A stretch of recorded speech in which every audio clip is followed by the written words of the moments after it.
What is going on, everyone? Welcome back to the Rehab Science Podcast. Super excited about today's episode. We are going to jump into the world of chronic pain. I haven't done an episode dedicated fully to this topic, but I know some of you have reached out and asked me to cover it. So it's going to be an awesome one. I'm super excited because I'm joined by my friend and fellow physical therapist, Mark Kargela. Like I said, Mark is an orthopedic physical therapist. He's a clinical assistant professor at Midwestern University and is the founder of Modern Pain Care, which is an education company that focuses on the treatment of pain, but especially on chronic pain. So, Mark, thanks for being on the podcast. Tom, thanks for having me, man. It's great to be on with you and great to hopefully share some thoughts around chronic pain. Heck yeah, I'm excited. You and I have talked before. We've known each other for a long time. A lot of people will know that I have a fascination, interest in pain, and I know we've kind of interacted in different pain groups. I think starting back in Facebook back in the day, and I'm curious. I know some about your education and training, but can you just talk a little bit about that and how you got into specializing in chronic pain? I don't know how you got there. Yeah, it was pretty much a journey of failure to get me there. You kind of fail forward as you make your way in a career. And I came out of school when I was trained. It was very much a very manual therapy heavy. That was my interest. That's what I thought that at the time I was going to be able to find pain with my hands and be able to do some, be it a soft tissue or manipulative thing, and really isolate joints really specifically to minute pieces of tissue that I could affect with my hands. And just to not get too ahead of myself, I'm not against manual therapy, and we'll probably talk about that a little bit, but it's my position on it has changed a lot because what happened is I just spent the first probably 10 to 12 years of my career searching for certification and next letters after my name that I thought was going to give me this solution to basically about 10 to 20% of my practice, where there were patients that, despite all the hands-on techniques and passing all my practicals and getting told by mentors, man, you're doing these techniques just great, exactly how you're supposed to, I just still had a lot of patients that escaped the ability to, I might be able to make them feel temporarily good in clinic, but then they'd come back and pain wasn't much different. And most importantly, their life outside of my clinic wasn't changing significantly. They weren't getting back to the things in life that they were really telling me was driving them to seek further care and do all these things. So it was through that I realized that, well, to back up maybe a little bit, I got into a fellowship thinking that, okay, it was just a matter, I needed to like hit the top of our training levels in manual therapy, and fellowship is that as a manual therapist. And as part of that, I got to be mentored by some really high level clinicians that I still really am grateful for. They taught me a lot of great things around critical thinking and clinical reasoning, but I saw the same 10 to 20% of people in their practice that just weren't responding to, I'm going to find something in your tissues and fix it, and life's going to be, good after that. Now, granted, they weren't using those narratives, but that was kind of the thought in manual therapy for a bit, is like, I'm going to identify this dysfunctional tissue or joint or something in your body, and we're going to identify it and treat it specifically and have a very good outcome. And yeah, while some people definitely had some positive responses, there's definitely some people that didn't. And that was like a depressing realization, because I was in like the training that was supposed to, like, exactly, I was at the like highest echelon of what we do in orthopedic manual physical therapy, and just saw that it wasn't meeting the mark for the same group of patients. And those patients kind of drove me, because they were often came with a lot of emotions, tough stories that really tugged at a lot of my emotions and frustrations that I couldn't really help them beyond maybe a short period of pain relief, post session. But thankfully in that time I got exposed to a pain science course. And then Steve George and Joe Balowski, who are two big researchers here in physical therapy that look at mechanisms of manual therapy, that talked about how it's probably a lot more than what's going on in your tissues, what you're pushing or stretching or straining with, manipulative techniques and manual therapy techniques, that there's a lot more to the outcome. And it really opened up a whole world that's the last 10 years of my career. I've been like absolutely probably a little bit obsessed with better understanding pain, because it really opened up doors of why these patients aren't responding to, I'm going to focus on your tissues and fix something in your tissues and life's going to be better. There's just so much more to a pain experience than that. And that pain science course really opened that up to me. And that's where I've been for the last 10 years, is really trying to hone my craft of how do I better integrate that, still recognize that there's a place for some of our traditional modes of operation, but we need to do better and meet, some of the more complex cases with a little bit higher knowledge base, and bringing it to the knowledge base of a patient who, doesn't know a lot of pain Hmm. neuroscience and doesn't need to probably know a high level neuroscience, but they should know that pain is much more than their tissues. And I'm sure we'll probably touch upon that. Yeah. So many similarities there in our journey. I know you've been at it a little bit longer than I have, but a similar background in the manual therapy kind of world, and then just seeing a certain percentage of patients that just didn't respond to those interventions. And like you, I was trained to look for specific pain generators to find the tissue pain generator. And if you could identify it, if this segment of the spine or whatever, thinking you could be highly specific with your testing and treatment, you could fix everyone. And as we both have realized over time, there's just that doesn't work in all cases, and pain is much more complex. That's so interesting. The Is it Joel Bielowski? Yeah. Yeah, I remember that paper. I used to cite it all the time. I think it was called "Unraveling the Mechanisms of Manual Therapy," something like that. And it was a great paper that looked at all the potential mechanisms of how manual therapy could influence someone's pain experience. So I've always enjoyed looking back at some of his work. When you think about um, when you think about chronic pain today, there are lots of different definitions out there. Actually, let me back up. You mentioned there at the end thinking about the importance of helping patients understand some about pain. Mhm. And this has been this idea of pain neuroscience education, pain science education. There are whole books on this, helping clinicians teach patients about it. But then more recently, I've seen some pushback from some clinicians kind of in this world of looking at the pain science research, showing that, well, does it have as much of an impact on patients and helping them, get out of pain? Where do you stand on all that now? Per usual, and I think with many of our journeys, I think when I got introduced to it, it was like, oh my gosh, all this makes so much sense. Pain neuroscience education, let's go. And I really probably over applied it to patients that probably didn't necessarily need to get into the weeds of it. I'm talking ion channels with people. I'm talking all sorts of things about immunity and immune system stuff. And I still talk about some of those things in the right context for the right patient at the right time. But I was just like everybody, if you had a pulse and some pain, that was about my deciding factors of if you're going to get some pain education. So Yeah. yeah, and I think as the research came out and has progressed, you see that it's, as with everything, it's probably not really a standalone intervention where you're going to educate people out of pain. You're not going to talk people out of pain. Gotcha. Now, I do think helping people conceptualize why Hmm. this, often years, decades approach that some people have, like, to fix their pain sometimes can leave people like immensely frustrated and feeling like they're just failing because all these Yeah. treatments, with all great intentions, with all great healthcare people behind them, that healthcare often pushes upon people, are really still focusing on, I need to get rid of pain before people can get back to life, which Hmm. keeps people in these perpetual struggles. And it's recognizing those folks that are caught in that struggle, Hmm. which I think a lot of patients, I've been in that struggle trying to get rid of horrid back pain with a herniated disc. I know you've had your share Yes. of your own bumps and bruises along the way. So as you experience those things, you can understand how people can get desperate and get Hmm. stuck in some of these ruts of like, I can't move, I can't do anything till this pain goes away. Which, that's really what the patients that I really try to focus on now is to not let them get stuck Hmm. and again, not that healthcare systems purposely do this, but they often get people stuck in this, let's you and me tug on this rope with this big pain monster, and it's going to be all about this 0 to 10 number, which patients get so darn sick of because that's all they get asked about. And to put such a complex experience into that darn 0 to 10 is one of my pet peeves still, because it's just invalidates a massively complex journey that a lot of people have had, that they've tried a lot of things with a lot of great effort and unfortunately haven't given them back to the life they want. So it's those folks that really trying to show them there's another way of getting around or to getting back to living without having to wait, which Hmm. is sometimes where healthcare puts people on this perpetual way. I have a patient right now. She tells me she's like a full-time patient. She, like, her schedule each week is like, she has to pretty much prepare because it's a lot of work for her to get to where she can be out and do things and engage in the community. And it's all community activities where she's at medical appointments. So Got it. it's tough. We're in a system that kind of perpetuates some of that struggle. Yeah, totally. Yeah, it does feel like it's so much of it's like any education. You have to be selective in finding the person where they're at in their journey, what type of education is going to speak to them. Because, like you, I used to just kind of spew things at people.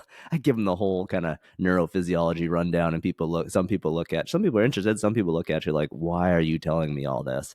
But you're right. If you find some of that information on just helping people understand how the system works and how it can become more sensitive, it can help a lot of those people understand, well, why is this lasting so long? And if it was just, why isn't it healing in the normal time frame that something in this area, this type of injury, why is why is it not acting like it should, or what I read online or hear from other healthcare practitioners?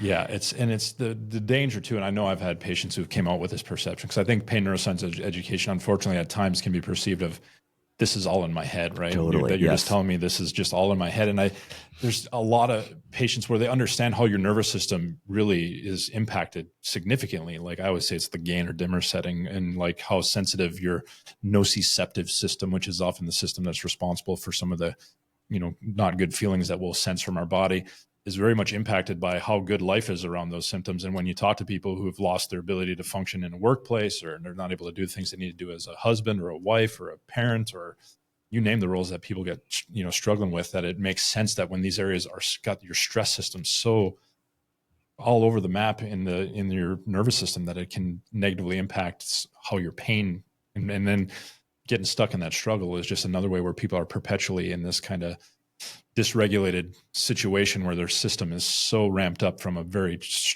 tough experience that it makes it hard for sensitivity to calm down, just because everything is so pro-inflammatory, pro-sensitivity that's going on in the body, that it's tough. But hopefully helping people understand that, and I'll even be explicit with patients, like, the last thing I want you to think that I'm telling you is that this is all in your head. Your pain is real. It's 100% what you're saying it is. It's just, I'd like to help maybe you understand a little bit more of what goes into a pain experience beyond just what the tissues are. Because it sounds like you've been doing the tissue pain whack-a-mole game that we all get, a lot of patients get into with pain, and it hasn't maybe got you where you want to be. So maybe if we teach you a little bit more of the breadth of what we know can impact a pain experience, it might be able to help you out.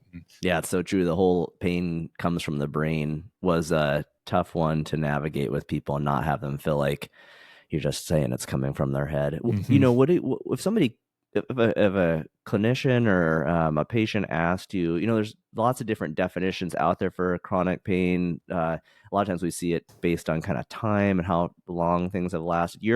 You've been speaking on some of the characteristics that might be associated with somebody who has the different stressors in life and things that you might see come into a chronic pain picture.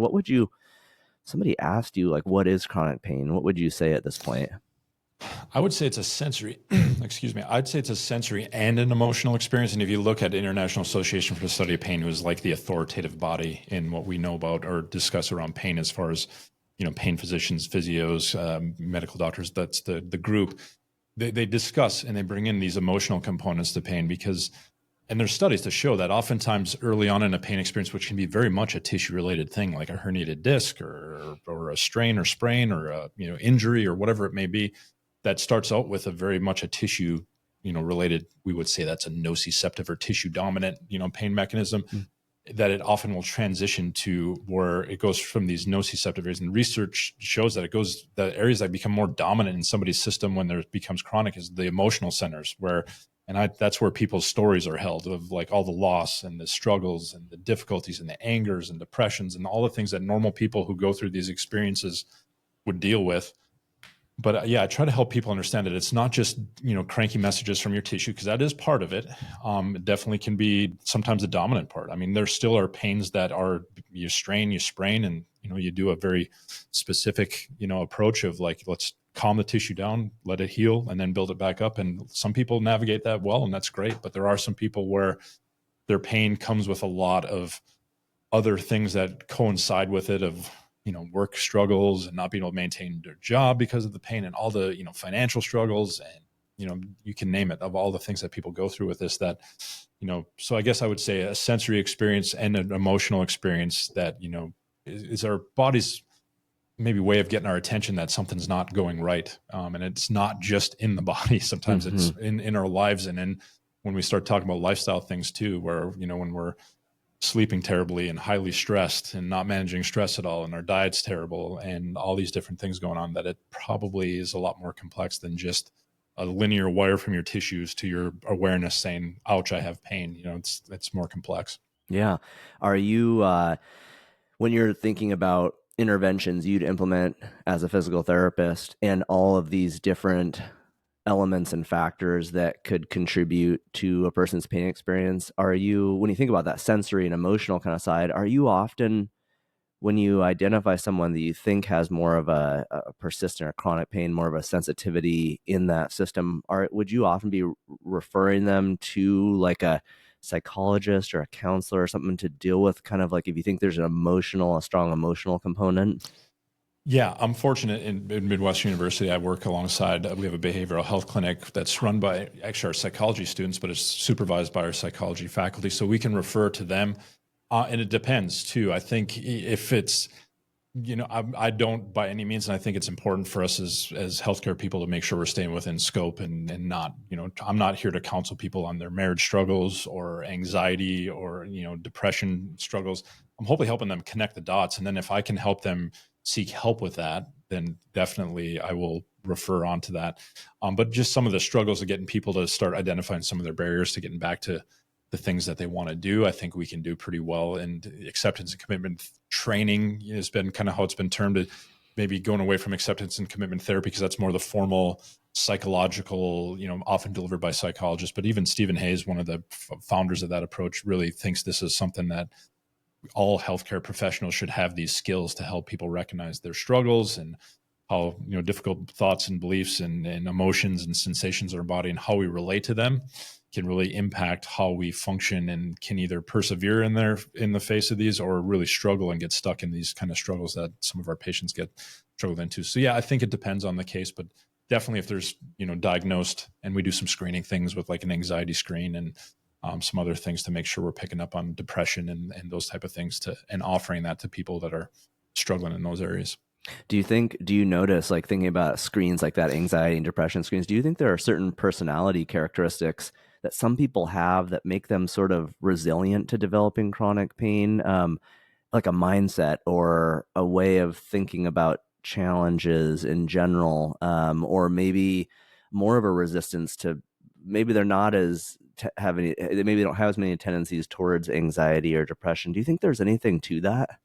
I would definitely say so. I think there's been even some papers, I can't remember the name of the author, but it talks about resilience factors. And I think there's definite resilience factors that people have. And, good social support, they have maybe some good fitness and things. They have a good supportive workplace and supportive, things around them. But they also have an attitude of like, in the face of, struggle, they can still persevere and stay engaged in the things that are meaningful to them. But even some of the most hardened humans out there, from like Navy SEALs, I've worked with, or got a friend who works in special forces or did, and he'd share some stories of some of the difficulties in that culture there, where pain is something that's a taboo thing, because if you show you're having pain, you're a weakness to your unit, which could be threatening the lives of your colleagues in battle. So, I mean, there's some different situations, but yeah, it's one of those things where, contextually just knowing exactly what context patients are Mm-hmm. functioning is huge. Yeah. Okay. So can you walk us through, say you had somebody who had some sort of injury, some sort of tissue-based insult that was more straightforward, and then they over time developed this persistent or chronic pain state. Can you kind of walk us through what would that kind of look like, kind of that process, even come from like a Mhm. physiology kind of standpoint? Well, in acute injuries and stuff, right? No injuries happen in a vacuum, right? There's going to be a life that this person brings into around this injury. And, even with professional athletes, right? They have different stressors, ones that I don't have familiarity with, of like, this injury could cost them, a contract to be able to like re-up and significant, we're talking, multi-millions of dollars. So that stressor of this injury for them, you hear stories of like the one I've always heard, just again through the the discussions that were online and things around it was Derek Rose when he came from his knee injuries. I think he did an ACL and a meniscus or things, but really struggled, with his rehab, and it didn't go as smoothly and different things. But I think when somebody comes with an acute injury, I just want to see how are they reacting? Like, are they, just having conversations like, how are you doing with this injury? Like, this is pretty tough. Like, do you feel like you're doing okay? Obviously physically we're dealing with this. How are you doing mentally? Like, do you feel like this has been a tax to you? Like, are you struggling? Do you feel like you're getting the support you need? I think we can do a better job. And there's been discussions and people that say the best way to treat chronic pain is to treat it well acutely, is just to recognize those factors when somebody might be, and the words get a little bit controversial, but catastrophizing, like highly ruminating, where they're very highly stressed and anxious over their symptoms. They think it represents something very sinister or something that's really dangerous. And again, for good reasons. For those of us who've been laid up and barely been able to get out of bed with back pain, it can be a very, catastrophizing experience when you're having your wife put your shoes and socks on for a week and different things that some of our patients tell us. So just understanding that stuff early on is like, hey, you're having some messages from your tissues that obviously are you're dealing with messages. We'll say it's a sprained ankle. You have messages from the nerves in your ankle that are coming up to your brain and giving you awareness of, hey, you got an injury here. And I tell people that pain in that situation is very helpful, right? We want it. We need it. If you don't have pain in a sprained ankle and you go continue on blasting into that ankle, you're going to cause more harm. And so pain in its purest sense is a very helpful thing to have. It helps us kind of understand that, hey, I probably need to take it easy on my ankle to allow for healing. Now, ideally, as healing happens, we have an adaptive ecosystem around this where this person feels safe. They feel that they're going to heal. They have confidence. They have good supportive, their workplace is supporting them. Hey, you take time off. We're going to support you, or maybe we'll bring you into a role where you don't have to be on your feet. And they show that workplaces that keep engagement with their employees, that tends to help people better navigate workplace injuries. But as people navigate these injuries and these messages, from their tissues ideally get less sensitive, we want to make sure that the other things that impact, the sensitivity of your systems, and we'll often have patients talk about and reflect on, like, hey, when you're doing things to distract when you're doing things that you enjoy, like maybe they're engaged with their kids or they're doing some things, what do you notice with your pain? Like, does your pain change? But and this is stuff that it happens with all of us, right? When we have situations where we're engaged in things that bring us meaning and joy and happiness, in the midst of it, the most nasty of my herniated disc situation with my back and sciatica definitely it's a pain reliever. And that's not anything to say that it's just your head doing that. That's biology doing that. That's when your areas of your brain that are lit up in things that drive you to things that bring you joy, happiness, and meaning and value. That really is a potent pain reliever. That stuff gets subtracted, unfortunately, from people when their life gets in a rough go with pain, and it starts threatening things that are very important to them, and it threatens their identities and all these different things, that those areas that can have the potential to decrease the sensitivity. If anything, they ramp up. People get very fearful, very anxious, and very depressed, and all the things that, again, normal people are going to respond to ramp these systems up. And I usually, again, use the analogy of like a gain and dimmer type function on a light, right? Like if you have the gain setting up and that light gets really bright and highly sensitive, like with all these things, and we'll often reflect on the patient's journey of all these things that are ramping their system up that they've uniquely experienced, because it's helpful when you can put it and tie it to their story instead of the old canned pain neuroscience education stories that we've all probably thrown out there. And then also just helping them see situations, and ideally ones that you can point out from their experience that, hey, when you are engaged in this, or when you're doing things like that make you feel like you again, or make you do, what do you notice with your pain? I get patients all the time who, in chronic pain, where they go on vacation, right? And they go away from where they're not the full-time patient. They go to where they're actually enjoying a beautiful place or a very peaceful situation. And that, a lot of people say, my pain was significantly better. Did it go away?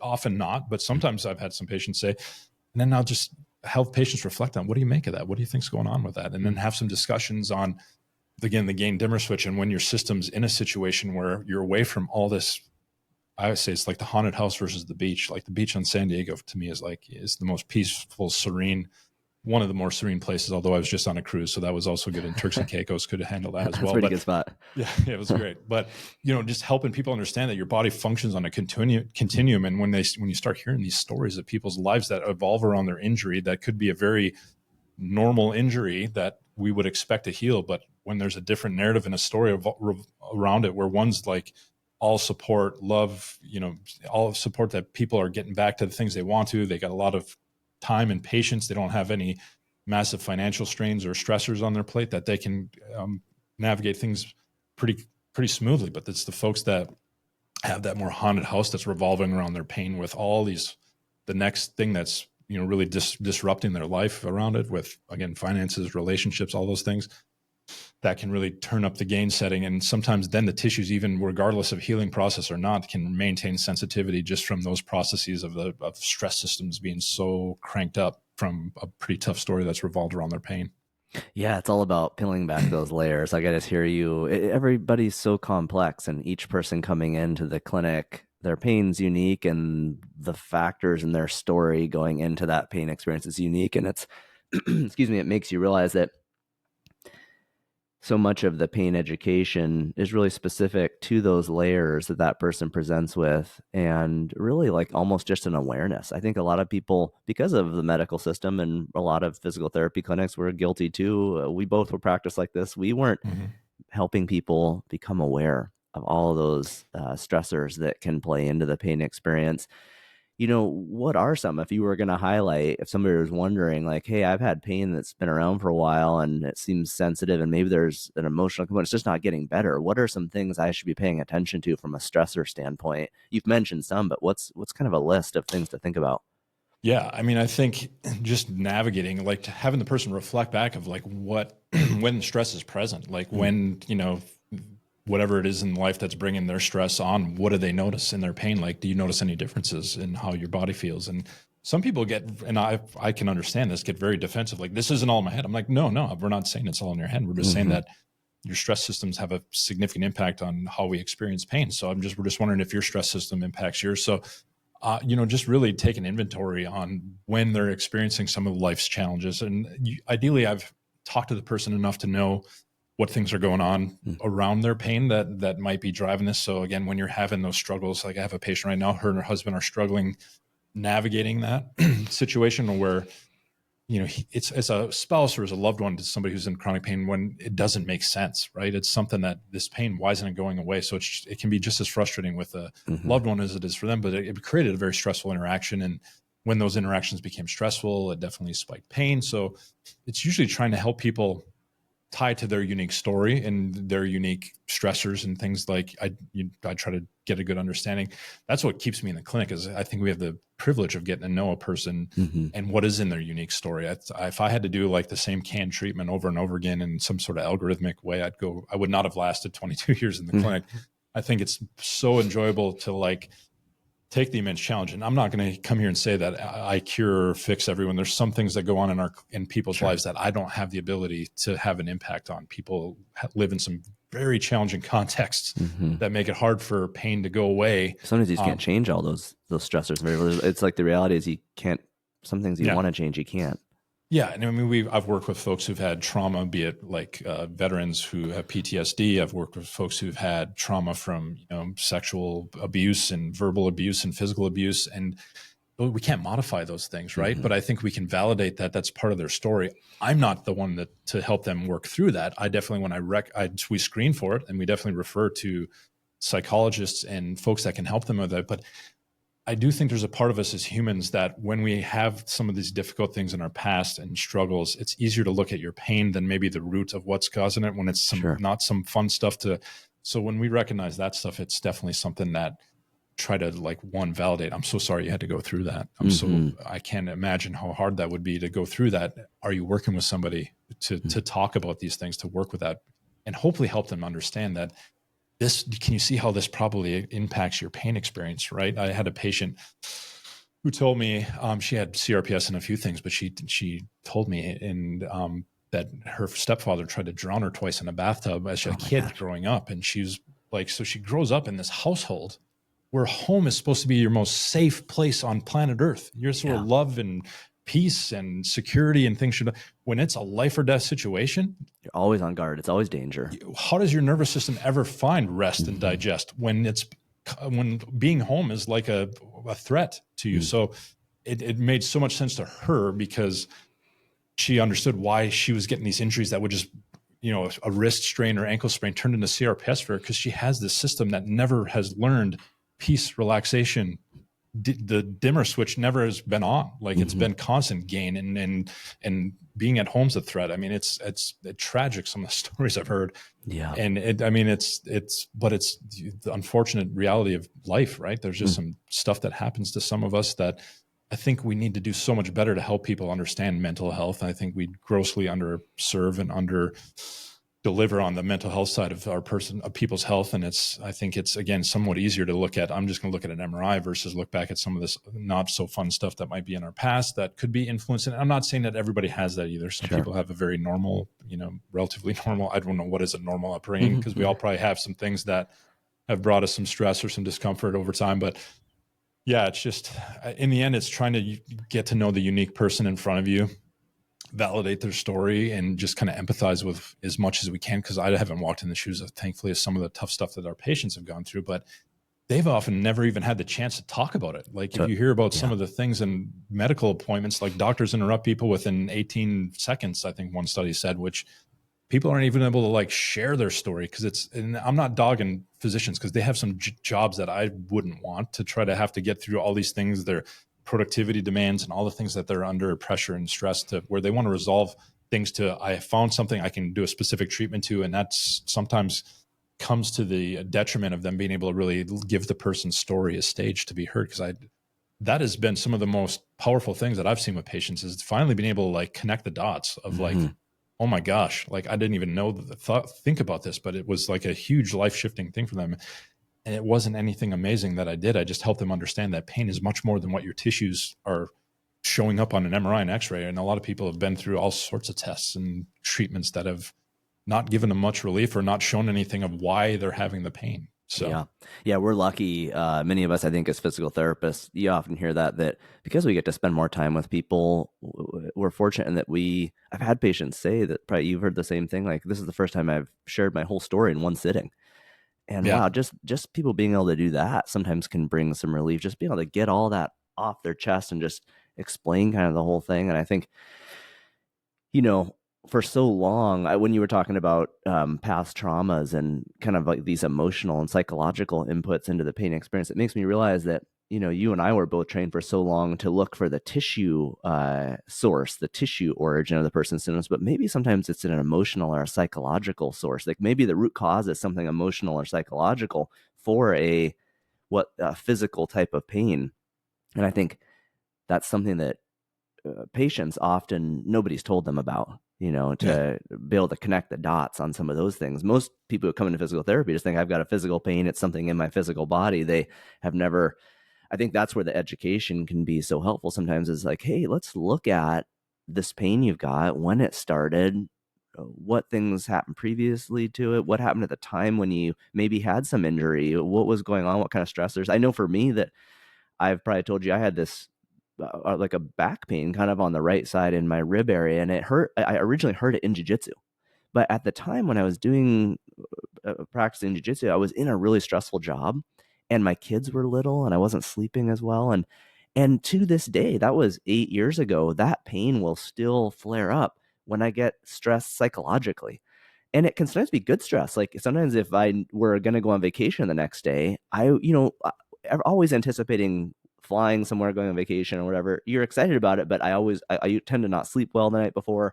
And that spot in my back where it's about the size of a quarter, it will kind of hurt, but it also hurt with other things that are stressful. Like if I have to go public speak or something like that, I will tend to get pain there again. I know that the tissue's not injured. It was 8 years ago or whatever. It's healed, but it's mostly driven now by kind of my thoughts and emotions. And like you said, you never want people to think, I'm telling you, this is just in your head.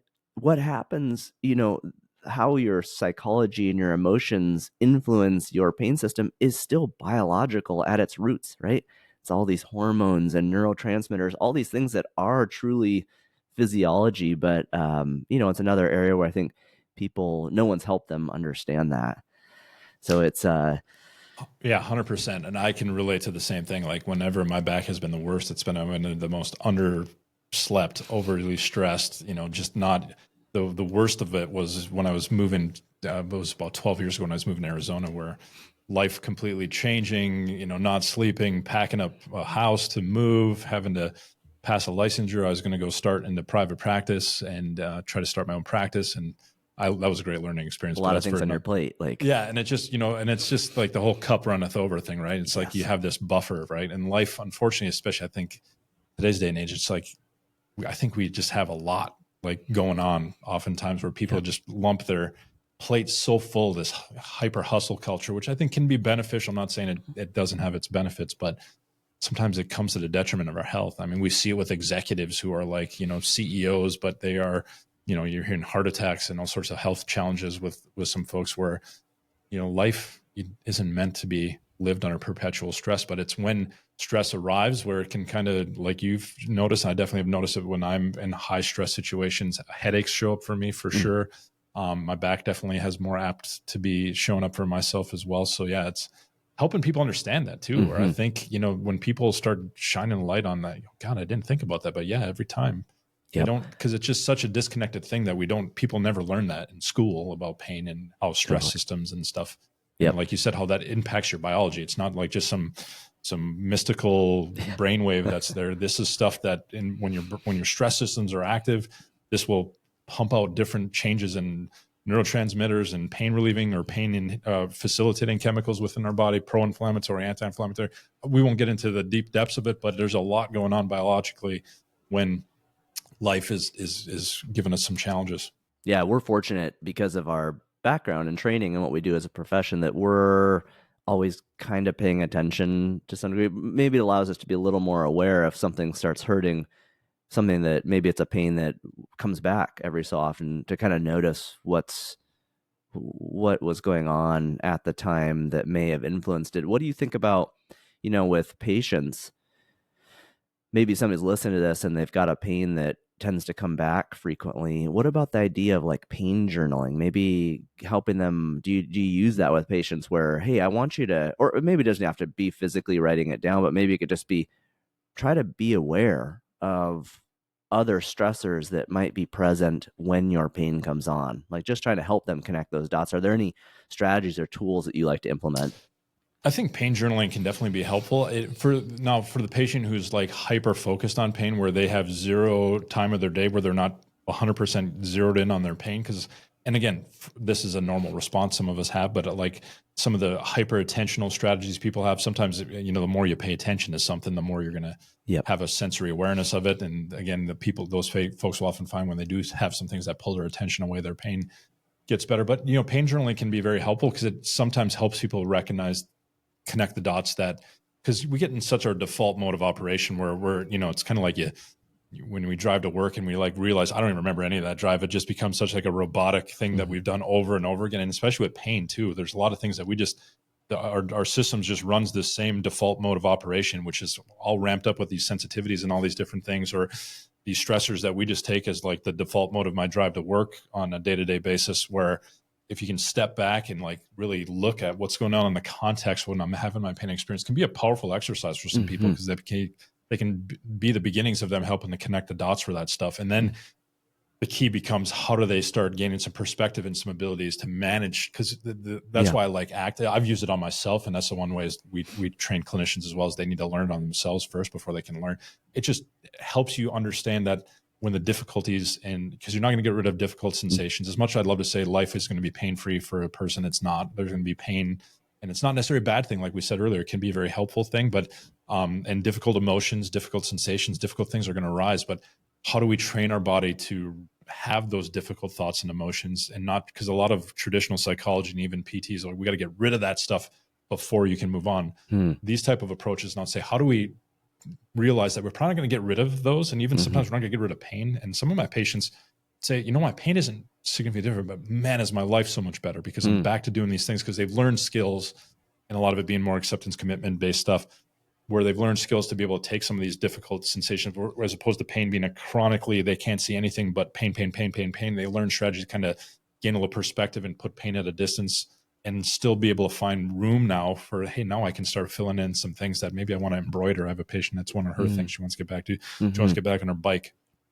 If we can start filling those things in, and then all of a sudden these areas of the brain that were dried up from not doing anything that was of value or of meaning or of things that brought their why, or the things that really get them out of bed, once those things start reentering life, then all of a sudden the system can start shifting. Hmm. But it's hard to make that change because all of healthcare is saying is you stop until pain goes away. And we're saying you probably tried that a ton. And a lot of my Mm-hmm. patients I had a patient recently, I just put this on social, who asked me for a recommendation for a pain physician. I talked to her, I was like, well, how many has this been for you? She's like, this will be number 14. Wow. And I'm like, oh my goodness. Yeah. Yeah. I'm like, and it's just that's not a fault of her. That's a fault of a system that continues to perpetuate this thought. And I don't think it's even the physicians too. It's just our system doesn't do well to educate physicians and healthcare professionals, not just physicians in general, to understand this, to better recognize those patients who don't need more fix-it approaches. They need to start learning some strategies to not get caught into the haunted house and find some ability to reconnect. That's where getting in touch with a clinician who's well-versed on this stuff can help get these journeys before they go off the rails on some people. That idea of kind of accepting it, is it sort of the mental, almost the mental almost the conversation with yourself of like, okay, pain, like you're there, I hear you, like it kind of accepting it's there, but we're going to move on and try to re-engage in life. Like, what does that look like when you're talking to a patient about it? Or like what are some of those coping strategies? Yeah, the thought about acceptance, and I think it's been mischaracterized, is you just got to suck it up and deal with this is the way life is. And that's not what acceptance is. Acceptance is basically accepting that I don't need these symptoms to go away for me to start re-engaging with life again. And we teach people to start being able to navigate their gain dimmer switch by having some mindfulness strategies and things that shift their attention away from pain. And when pain starts showing up, can they have some strategies, mindful breathing? And there's a litany of things we can do. And it all depends on the patient's unique circumstances, but being able to find some skills, a lot of it being mindfulness, present moment awareness, acceptance, being able to say, hey, I can have this symptom present and yet control how I respond and relate to it. It's not where it swallows us and we go into this massive, stressful, anxious tug of war with it, where we find ways to more respond in ways that allow people to still maintain engagement with things in life that are meaningful to them. And the more they engage with things in life and meaningful to them, they start. And then again, this stuff we could probably trace, and I don't think the studies are there yet, but to where this is starting to change their neurobiology, where these areas that are just shifting gain setting, gain cranking up on the sensitivity system starts calming down because we're starting to use parts of our nervous system when we're giving our pain some space and starting to re-engage in life again. That can have a powerful pain relieving. Sometimes pain relieving, sometimes it's not necessarily as much pain relieving as it is life enhancing, to where, and I haven't met too many patients that said, hey, if I said you were able to get back to playing with your grandkids, get up and down the stairs, do all the things that they say that are meaningful. If you were able to do all those things and pain wasn't different, would that be meaningful for you? Would you be willing to experience some discomfort and some pain if it meant you were getting back to all those things? And I haven't met a patient who's not willing to, if it means the things that that matter and are meaningful to them are back in their life, they're willing to have some pain involved with it. Because I think, again, we put people in a situation where that stuff can't happen until pain is a 0 out of 10 on that scale. And I think it traps people, a lot of people. Yeah, it's so true. I've run into this more and more where, and I think this is, it kind of is similar to some mental health kind of disorders, the parallels there, where helping people understand that, look, I want to help you reduce your pain, but the reality is sometimes in a pain that's been around this long, let's try and shift some more focus more to helping you function, because the reality is, the pain may not completely go away. I mean, who knows? Hopefully we can reduce it some, but it's hard for me to, I'd never want to have someone come in and it'd be so dishonest to just say, oh yeah, 100% certainty I can, reduce this pain by this level or get it to completely go away. And sometimes stuff like that happens, right? Sometimes people find an intervention that really is helpful to them, something that through whatever mechanism influences their nervous system in such a way that they really have a huge reduction in pain. But I always try to be real careful not to make any promises like that. And like you said, like, can we think about just getting back to those functional things that you try to make that more of the focus of getting back to those, and understanding that we'll work to try and reduce pain, but the reality is it may not completely go away. And, I growing up, my mom was a psychiatric nurse practitioner, my dad was a social worker. So I grew up in this very psychosocial household. And I just remember having a lot of conversations with my mom about this around psychiatric disorders, and kind of the same idea of like managing the disorder, helping the person cope, hoping to be able to reduce some symptoms, teach them some ways to cope with it. But in a lot of cases, it wasn't realistic to expect that it was just going to 100% resolve and never be never be an issue in their life again. So I think that's, that can be a big element for people with pain that's been around for a longer. And there's specific exercises as a clinician you can learn to help people. It's called creative hopelessness, is the exercise. What's it called? Creative hopelessness. It's an exercise and act that basically helps people recognize they've been busting their tail. Nobody can tell them they've been lazy and not trying their best to get rid of pain, but they've been continuing to go on an approach like, what's my next fix? What can I get rid of this pain with? How can I continue to sit on the sidelines until this pain? And again, healthcare primarily, and I used to be somebody who said, yeah, let's wait till we do this manipulation or soft tissue thing or realigning this or whatever, let's do that. And then we can start working on life stuff. A lot of what this does is to try to help people say, let's start. You've tried that. You've done all these things. And you've probably been around some very smart people that had all great intentions, and you'd had great intentions yourself getting into a lot of these treatments. Yet life doesn't seem to be where you want it still. Doesn't seem to be getting you back to the things that are meaningful, that matter to you. And then I'll just reflect all the things they've told me that they've lost, or the identity they've sacrificed, or whatever it might be, that say, let's focus on those things. And and I often will ask people, like, if we do more of the same, should we expect a different result? The whole Einstein quote of, doing the same thing over and over again and expecting a different result. Exactly. So, I mean, helping people understand that I don't prefer to be the next person to step in line and try to do that with you, because you've already shown to me that, and you think that's going to be doing more of the same is going to get you a different outcome, or it's going to get you the same outcome. Let's see if we can would you be open to doing something different? Which can be a massively hard shift. I don't pretend to think that that's easy. I've had patients say no. Yeah. They just want the fix. They want the fix, and that's 100%. And I'll say, understand it. I might not be the person for you right now, because, but if things change and you're ready to start engaging in a program that I think we can help you with, then I'm here for you. I don't get mad at people. Yeah, you're planting a seed. Exactly. I just think it's something that it's got to be the person's time. Some people, I've asked a lot of chronic pain patients who've come out of the other end of it and got back to really engaging in things and really being successful with their management of it. And the question, and I don't think I've ever gotten a really straight. Some people feel like they got to go through the bumps and bruises and go through the failed treatments before they're ready to. I do think there's ways to, hopefully, again, in those acute scenarios we talked about earlier, where you can recognize when folks are starting to navigate away from things that are valued in life, and start recognize that and see if we can, help get them the support they need, so they don't fall deeper and deeper into the depths of where life's getting smaller and smaller and smaller, and their life becomes, again, a 4 appointment a week pain patient that they're just training to be able to tolerate going into the community to these appointments all the time versus doing anything that's meaningful to them. Yeah. I've noticed sometimes you can catch people in the beginning where you can kind of see that they're pretty fearful and getting into some of that ruminating and hypervigilance. And I always feel like there have been a few scenarios where I've happened to meet people early on in an injury where they're starting to display some of those tendencies. And I always feel like I've noticed in those situations, it seems to be really helpful. Those can be places where it's really helpful to, like you say, just help people kind of understand injuries. It just kind of understand the rehabilitation process. And I think I've seen it really have an impact in helping reduce the odds that people kind of go down that road of getting the system becoming more sensitive and just getting them back to moving. And because, gosh, you see so many people who get into those fear avoidant.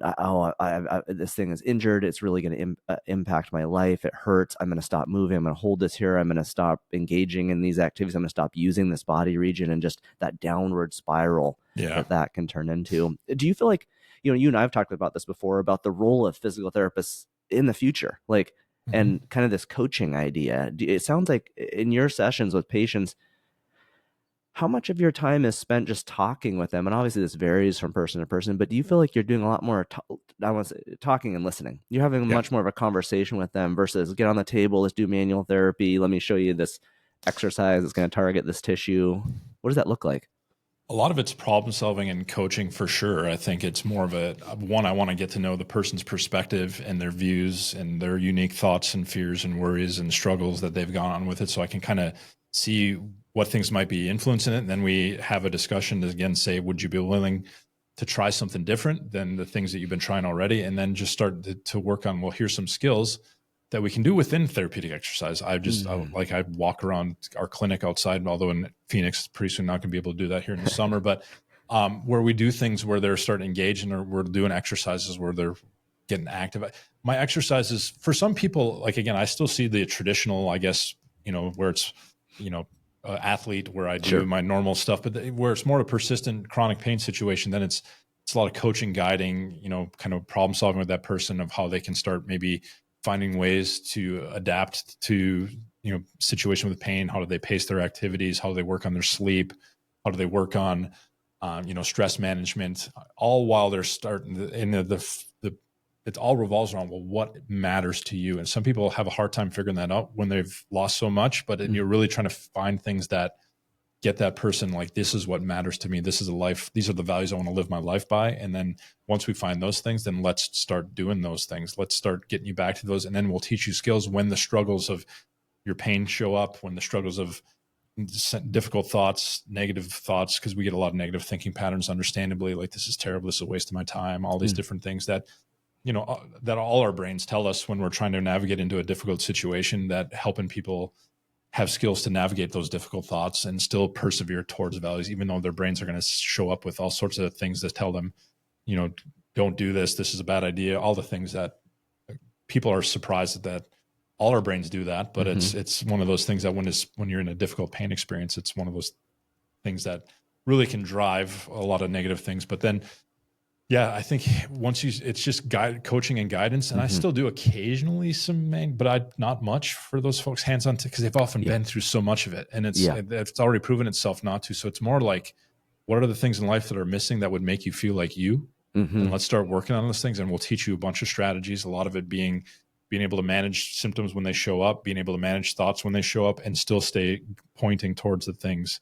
There's a figure or a thing called a choice point that Russ Harris, I think, coined. He's an acceptance commitment therapist where when these situations show up, difficult feelings, thoughts, sensations from our body's pains, do we move in ways, do we behave in ways that move us closer to the things in life that are meaningful or valuable to us? Do we live life more towards our values, or do we move away, where some people just disconnect, they opt out of things with their family and friends, they immobilize, they get in bed, and all normal things that all normal people do. But when we look at it as a long-term strategy, it furtherly shrinks life, where if we can start helping them do more away or towards moves, we would say towards their values, we teach them strategies to start engaging in that stuff, that again, it can start opening up space and start unlocking some physiologic abilities of their nervous system to start having an opportunity to dim down the sensations from their body, because they're filling life back up again, as opposed to pain being the 24/7 unfortunate job that our body's in.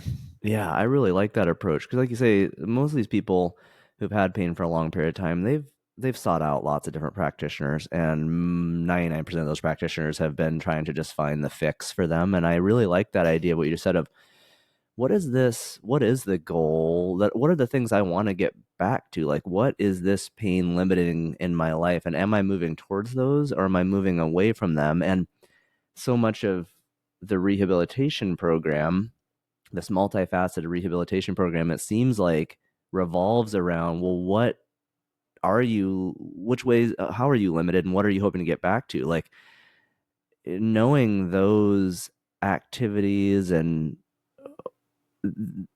you can't really design the program without knowing what those are. It's very different than the traditional physical therapy program for a more straightforward tissue-based pain, where it's like an obvious, like, I had an ankle sprain. It's like, well, that is so much more straightforward for us, is how we were trained as physical therapists, where we're looking at impairments, and then it's very biomechanical and kind of logical and linear in that way. Whereas the chronic pain situation, there's so many stressors and factors to consider. And I just really like the idea of, like, are you withdrawing from things that give you meaning in life, or are you moving towards them? And if you're not moving towards them and you're feeling limited, what are those things you'd like to get back to? And let's design a program that helps you cope with challenges and stresses that come up in life, but also helps you to kind of reintegrate and get back into those things. So like you said, just getting back into them will help you at least distract you, probably help with pain in some ways, and feel like you're getting back to those things that really matter to you. It's such a it's not a way I've framed things with patients who've come in this and I with these types of symptoms. I really like it. Yeah, it's been a game changer for me for sure. I think too often I was like looking at the, I need to figure out the biomechanics and the tissue problems. When a lot of that stuff, when it's living in an ecosystem where people are pursuing values and doing things in life that bring them back to their meaning, that those tissues can all of a sudden behave a lot more effectively. Now, I'm not saying there isn't times where, of course, there can be some tissue things and people in chronic pain still injure themselves and need specific tissue treatments. But yeah, I think, and I'd argue that if we just had a way to gauge if somebody in acute, chronic, and everything in between to understand, are you pursuing a life that's moving you towards your values, regardless of if this was an hour old or a decade old, I think we'll recognize the people early on who are, they're starting to pull away. Life's getting smaller. Let's stop that. Find out what's the barriers that are coming up. Are they fearful? I mean, there's so many narratives around things too. I mean, you and I know, get frustrated with all the things that get told to people about x-rays and degenerative joint disease. I always joke with patients. I say that's like calling my scalp degenerative scalp disease, just because, it's part of my normal aging process, but I'm cool with it. I don't mind. My daughter doesn't mind me being bald. Although she points it out to everybody, but anyway. But yeah, I think we have such tough narratives that and then we got people that are so fearful because, well, I'm slipping in and out of alignment. Well, we know that probably isn't what's happening with people when they have pain. They have all these fearful narratives, and oftentimes being given to them and I've given people narratives about all sorts of things, of instability, which was one I used a lot earlier in my career. How are you going to get someone to want to pursue values when they have the conception that they're unstable or joints are slipping in and out of place like, a Jenga board? I mean, I just think we have to do a better job as healthcare professionals of not putting barriers in people's way. And I think the more we can I'm not saying we de-emphasize biomechanics and all that stuff. It has its place 100%. It's just how much the patient needs to know and how much you need to know, probably two different things. And you can probably get people back engaging in vast majority of things. Now, of course, if you're in a professional athlete where where like degrees of kinematics can make a big shift in performance, I get it. Like that's a time where that's different. But for a lot of people, I think just moving back into things that are, and obviously maybe not getting into some really rough movement patterns that they're not adapted to and ready for, of course, but in the general scheme, it was like, what's important, let's do those things. And then once you find out what barriers are showing up for your patient, then you need to have skills. And that's where, again, I think you need to have people, that's where mindfulness and strategies when they're having difficult thoughts, or exposure-based treatments where you're helping people show themselves, not me telling people not to fear bending their back. I'm putting them in situations where their back shows them it's not to be feared. Because I think you're not going to explain people away from that. They need to be experientially learn that from seeing that their back's safe to move. But again, when you go on Dr. Google and it's pumping out all sorts of fear-mongering stuff that gets people, I call it movement jail. Like they're afraid to move because they don't know what's going to happen, and they're afraid they're going to tear, rip, damage, injure. They're afraid that their degenerative joint that they think is their body wearing out like some sort of tread on a tire. I mean, there's just so much horrible narratives that make it hard for people, understandably, to get back to values when they're fearful that their body's kind of betraying them. Yeah, it's so hard. And I'm still guilty of it today, even though I'm much more cognizant of how powerful language is, clinical language, and how it can affect people.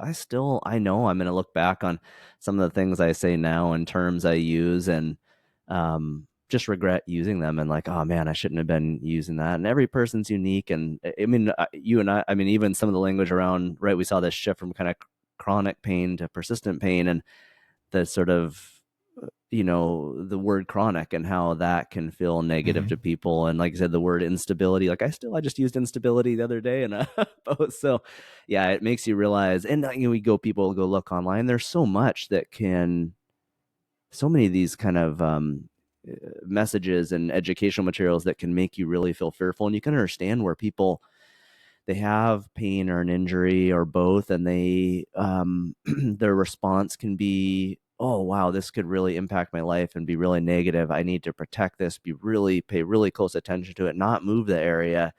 And that also means I need to avoid all these things that I normally like to do because they're gonna make the whole situation worse. And it's like you said, it's this balance of encouraging them, educating them, looking at all the factors, that all the layers that can go into pain, and encouraging them to look at all these different areas, and then to take the gradual steps to getting back into things. And like you said, also helping them be aware of, you don't want to go too rough and too hard, because Yeah.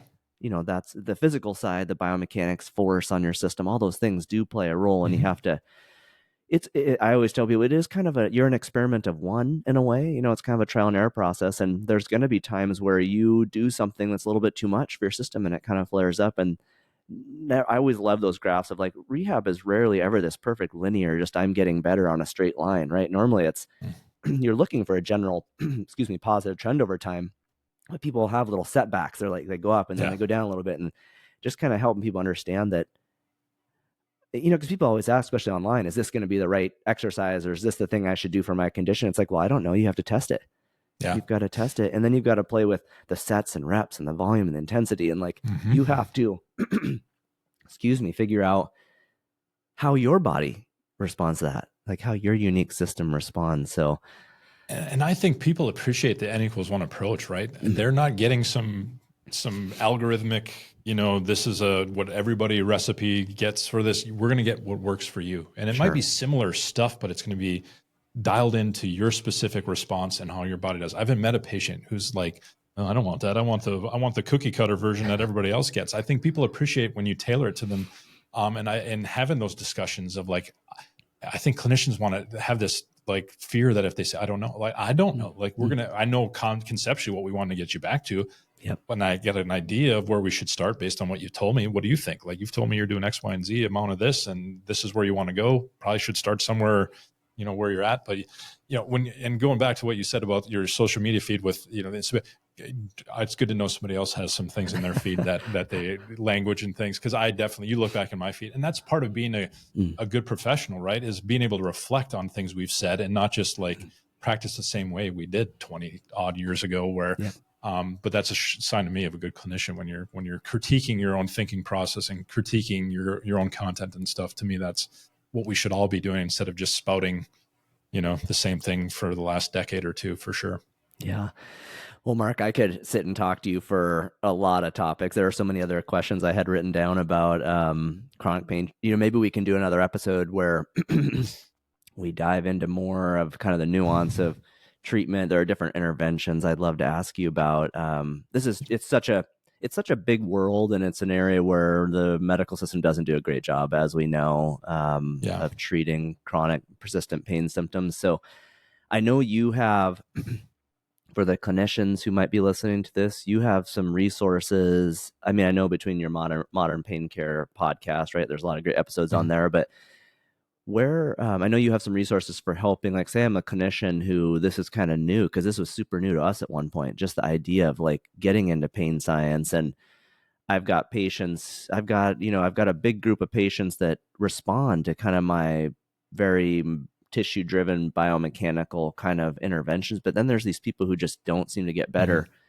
I think you have resources maybe that could help clinicians kind of learn more about all this. Yeah. No, the Modern Pain podcast is it's got a catalog, and there's been definitely episodes when I had a co-host, my buddy Jared Hall, who's still a good friend, but is busy with other things in his life. We went through a whole bunch of like some of the most common things we struggle as clinicians, of like ways that we thought about pain and mistakes we've all made. And I still, you can look back in our catalog on that. On our socials, we're trying to share, Modern Pain Care at Modern Pain Care, and most of them, or my social app, Kargela DPT. I'm sure that'll get linked in the show notes, but that's where often we'll show content right now. Cause the biggest thing I've recognized talking to clinicians, because I've been fortunate, I have a community, although we haven't opened it up in a little bit, of clinicians who I get to learn from, but I kind of mentor, and we have Bronnie Thompson in the community who also helps clinicians maybe implement some of these strategies we're talking about. We're in the process of, and hoping to launch within the next month or two, of a pain program where you can run this type of stuff, the things that we just talked about, of how do you give people the skills when it's time to get back to life? How do you help people maybe switch their focus to getting back to life versus getting rid of the pain? And that maybe the best way to treat their pain is getting back to life.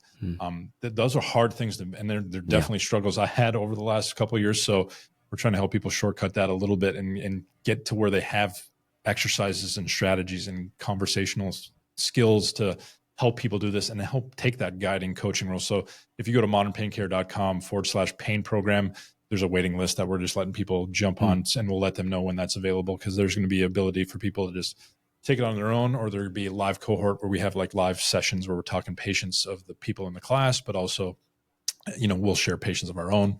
And then there's one-on-one coaching opportunities for those folks who want to get more of a deeper dive where they're getting their practice kind of dissected and really going over their specific caseloads and stuff like that. Yeah, I think this is awesome. I told you before, I just think there's a real need for this. And I think, because otherwise you're trying to figure this out on your own and it's tough to kind of change how you have conversations with patients. You've kind of developed this identity for yourself as a physical therapist and how if you've been practicing for a while, how you approach patients, how you address them, and to like, it feels like it'd be nice to have a coach and kind of a system that helps you when you do have those people who aren't as responsive or have had these seem like they're falling into kind of more the chronic or persistent pain category.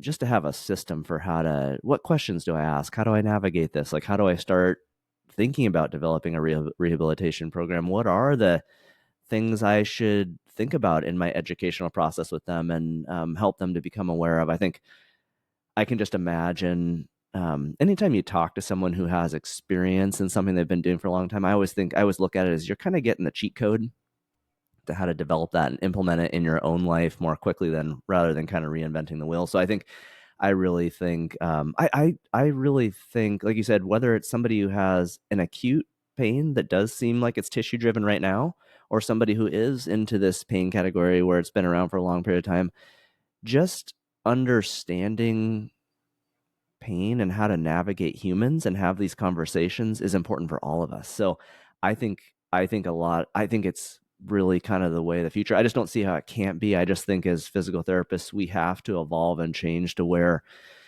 we look at all the layers. If we're really going to be experts in the treatment of pain, I think we have to operate more as sort of I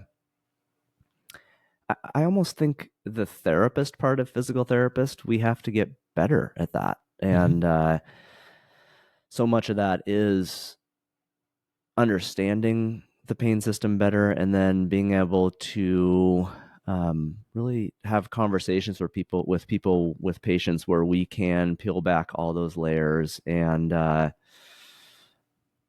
other strategies and tools that we can use that fall outside the normal traditional physical therapist kind of toolbox of just the manual therapy and education and the things that most of us were trained in. I just think this is, if you're really going to address pain, you have to look at all these things. You can't, if you don't, you're doing 20% of the job. I totally agree. I mean, that's what just invigorated my practice is practicing this way. I think everybody's that N=1 kind of get to know unique pieces. How do I coach and guide this unique person?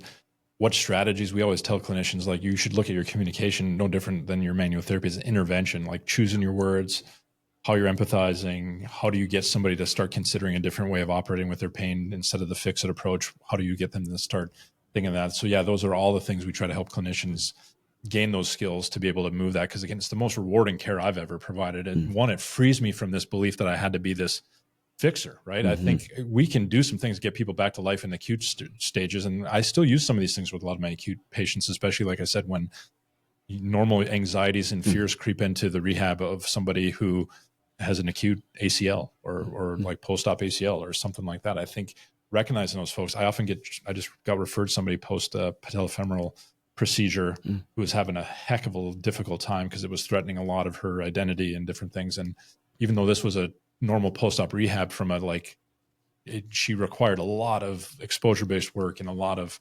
understanding and validating and different things so yeah, these are skills to me that I think we owe it to our patients to have. Totally. Well, thanks, man. I really appreciate the time. Thanks for coming on today, Mark. And yeah, we'll have to do another one at some point and dive into some more of this stuff. So thanks again. Yeah, for sure, man. It's great to be on. See you later, everybody.